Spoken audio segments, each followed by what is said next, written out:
안녕하세요, 호주인맥의 알렉스입니다. 예전 영상에서 제가 의대 시리즈를 정리해 놓은 블로그와 영상이 있습니다. 위에 하단에 링크를 걸었으니까 한번 참고해 보시면 좋을 것 같고요. 실제 호주에 유학생으로 와서 호주에서 직접 의대에서 유학을 하고 호주에서 의대 자격을 딴 다음에 현직에서 일하고 있는 의사를 모시고 인터뷰하면 어떨까 생각돼서 애들레이드의 저와 가장 친한 지인 중에 한 분인데요, 정말 어렵게 모셨습니다. 안녕하세요. 네, 안녕하세요. 먼저 자기소개서 간략하게 부탁드립니다. 저는 아들레이드에서 의대를 졸업하고 이제 트레이닝을 하고 현재는 이제 GP로 일을 하고 있는 정용우라고 합니다.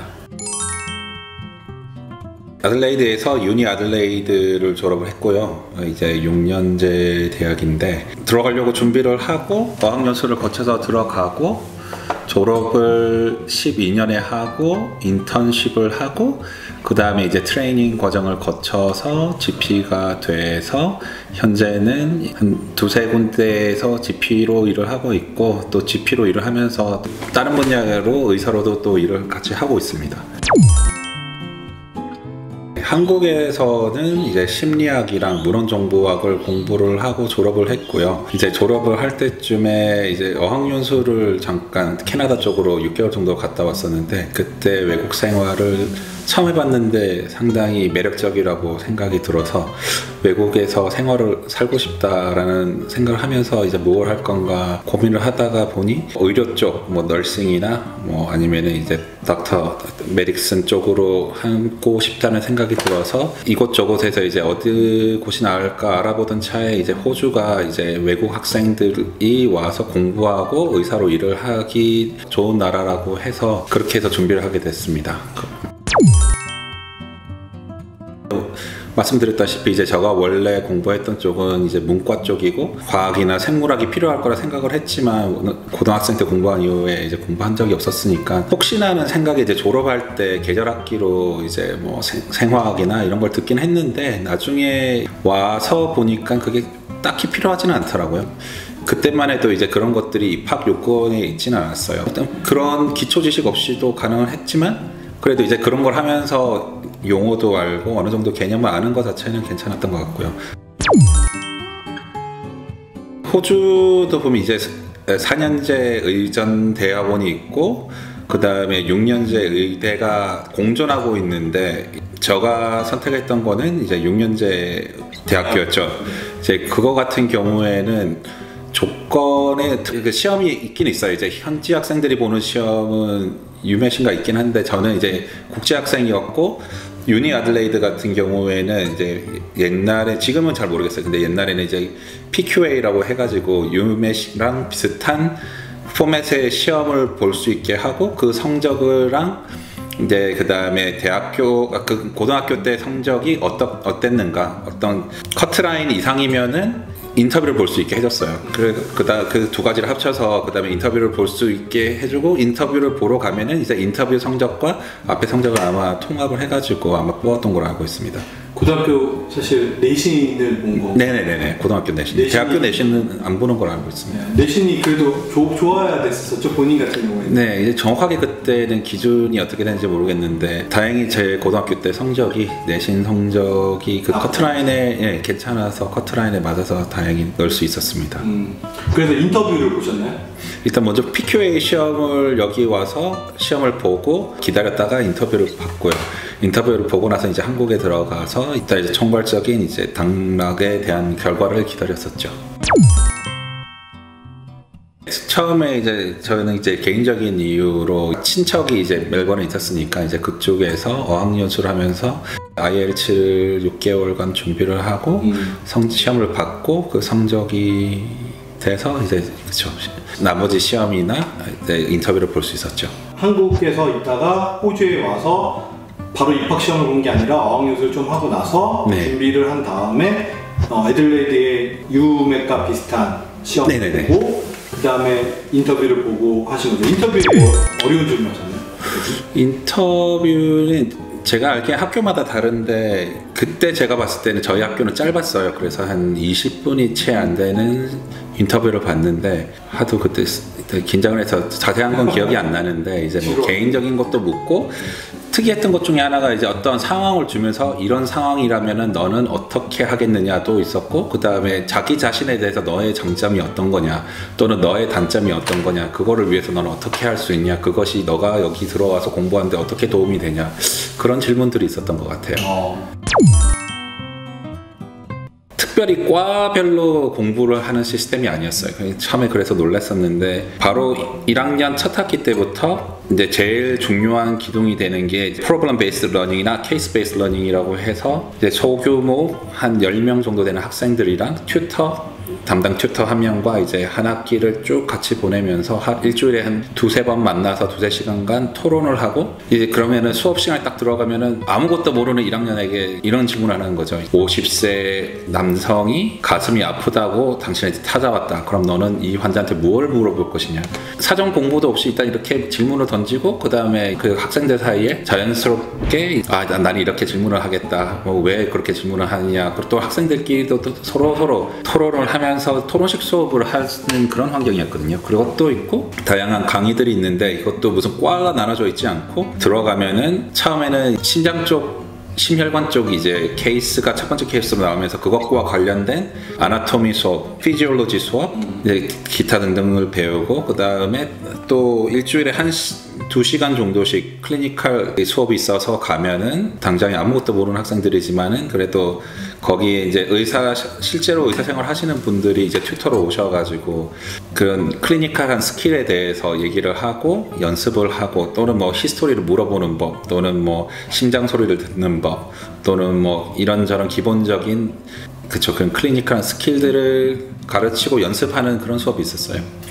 제가 이렇게 듣기로는 아무래도 의대인데 네. 이론 중심보다는 1학년부터 실무 중심의 수업을 많이 하신 거네요. 사실 이론이 많아요. 그런데 다만 이론을 이제 제가 한국에서 의대를 다니지는 않았지만 많이 듣고 본 거로는 이제 보통 체계적으로 해부학 딱딱딱 정해져 있어서 1학년 때부터 굉장히 많은 것들을 배우면서 암기하면서 미리 공부를 하고 그 다음에 케이스를 간다면은, 호주에서는 일단 케이스를 던져주고 흥미를 유발하면서 이것들이 현실에서 또는 실제 케이스에서 어떻게 쓰이는가, 어떤 연관이 있는가를 통해서 이제 교육을 하는 것 같았어요.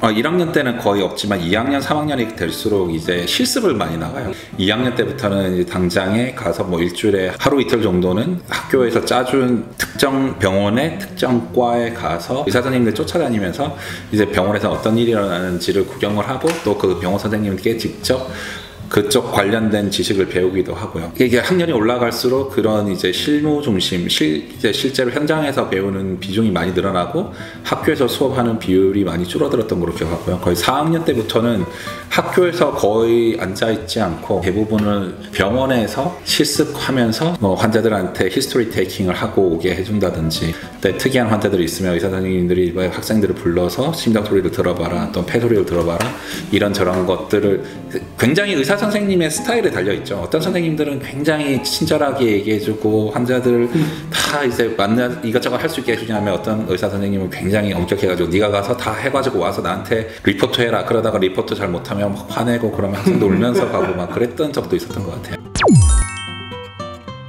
사실 이제 엄밀히 얘기하면 과목이 아니죠. 한 파트인 거죠. 이제 보통은 3-4가지 파트가 있어서 뭐 클리니컬 스킬 파트가 있고, 그 다음에 뭐 그 토론식 수업 파트가 있고, 그 다음에 지식 수업도 한 2-3가지 파트로 나눠져 있으면 그 파트 하나를 페일하게 되면은 그 학년을 다시 들을 수밖에 없고, 그 학년을 들을 때 전체 수업을 다 들어야 되는 걸로 알고 있어요. 그 수업 하나만 듣는다기보다. 그럼 예를 들어서 1학년 1학기를 잘 마치고 네네. 2학기 마지막에 한 과목을 페일하면 네. 다시 1학년 1학기부터 쭉 다시 듣고 다시 시험 보고 다시 패스를 해야 되는 시스템? 네, 제가 알기로는 그렇습니다. 궁금한 게 네. 지금 인터뷰하시는 정용훈님은 페일을 안 하셨죠? 다행히 위기는 있으셨죠? 위기는 많았죠. 네. 위기는 많았지만 다행히 이제 상대평가가 아니라서 특별히 그 해가 애들이 다 시험을 못 보거나, 안 그러면 교수의 기대치에 못 미치는 만큼 그러면은 뭐 불가능한 건 아니라고 생각은 하는데, 근데 일반적으로 봤을 때, 제 경험상으로 봤을 때 20%까지는 아닌 것 같아요. 페일을 연속해서 몇 번 하면 아예 친구가 네. 되죠. 제가 학교를 다닐 때 룰이 바뀌어가지고 지금은 어떤지 모르겠지만은 연속이 아니더라도 2번을 페일을 하면은 학교에서 아마 제적되는 거로 알고 있었어요.